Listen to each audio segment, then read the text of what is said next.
ഇനി ഡൽഹിയിലേക്ക് പോകുമ്പോൾ ഡൽഹിയിൽ 30 ഇടങ്ങളിൽ CBI റെയ്ഡ്. ജമ്മുകശ്മീർ മുൻ ലഫ്റ്റനന്റ് ഗവർണർ സത്യപാൽ മാലിക്കിന്റെ വസതിയിലടക്കമാണ് പരിശോധന. കിരു ജലവൈദ്യുത പദ്ധതി അഴിമതിയുമായി ബന്ധപ്പെട്ടാണ് റെയ്ഡ്.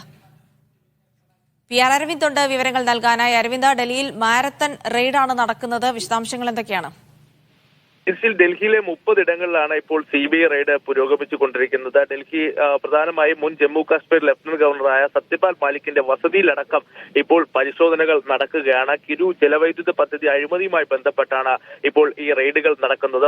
ഇതിൽ കിരു ജലവൈദ്യുതി പദ്ധതി കരാർ നൽകിയത് ഉൾപ്പെടെയുള്ള അഴിമതിയാണ്. ഏകദേശം 2000 കോടി രൂപയുടെ അഴിമതിയാണ് CBI ആരോപിക്കുന്നത്. സത്യപാൽ മാലിക് ലഫ്റ്റനന്റ് ഗവർണറായിരുന്ന സമയത്ത് കരാർ നൽകുന്നതിൽ ചില അഴിമതികൾ ഉണ്ടായെന്നാണ് പ്രധാനമായും CBI ആരോപിക്കുന്നത്.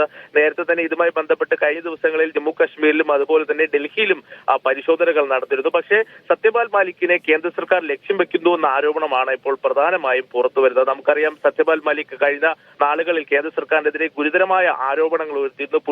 പുൽവാമ ഭീകരാക്രമണം പൂർണ്ണമായും കേന്ദ്ര സർക്കാരിന്റെ വീഴ്ചയാണെന്ന ആരോപണം സത്യപാൽ മാലിക് വെളിപ്പെടുത്തിയിരുന്നു. പ്രധാനമായും ഈ വീഴ്ച മറച്ചുവെക്കാൻ പ്രധാനമന്ത്രി ആവശ്യപ്പെട്ടു എന്നുള്ള ഒരു വാദവും സത്യപാൽ മാലിക് ഉയർത്തിയിരുന്നു. തുടർന്ന് വലിയ രീതിയിലുള്ള വിവാദങ്ങളാണ് രാജ്യത്ത് ഉയർന്നത്. സത്യപാൽ മാലിക്കിനെ അറസ്റ്റ് ചെയ്യുന്ന നിലപാടിലേക്ക് വരെ കാര്യങ്ങൾ പോയിരുന്നു. എന്തായാലും ഇപ്പോൾ സത്യപാൽ മാലിക്കിന്റെ വസതിയിലടക്കം 30 ഇടങ്ങളിൽ ഇപ്പോൾ റെയ്ഡ് പുരോഗമിച്ചുകൊണ്ടിരിക്കുകയാണ്. കിരു ജലവൈദ്യുത പദ്ധതി അഴിമതിയുമായി ബന്ധപ്പെട്ടാണ് റെയ്ഡ് നടക്കുന്നത്.